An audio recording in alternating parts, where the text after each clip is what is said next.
Het wie feest in de kniepen. Anne Tsenneke zelf kwam even weerom.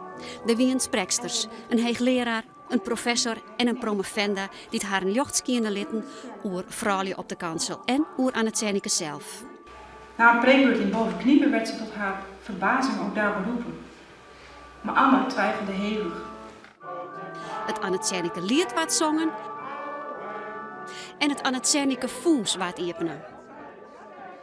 Het fonds wil vrouwen die theologie studeren, vooruit wie stimuleren om dat net vallen te laten en te zorgen dat de gemeenten hun aannemen als pastor, nemen ze dat wereldwijd. En dan zijn we nu toe aan de uitreiking van de eerste award.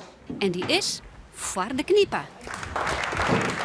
In Nederland is het net zo'n probleem. We hebben een soort vrouwen op de kansel, maar wereldwijd is dat nog lang net zo.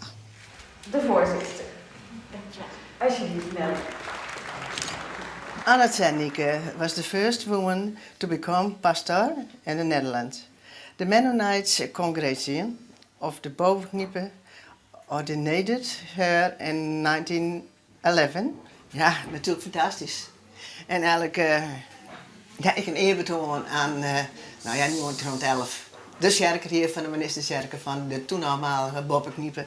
Ja, dat is natuurlijk geweldig om dit in ontvangst te nemen. Ja, want die had dat prachtige, wonderlijke mees aan het Tsenneke naar de kniepen. Stiet ze hier ook bij? Ja, ze staat erbij.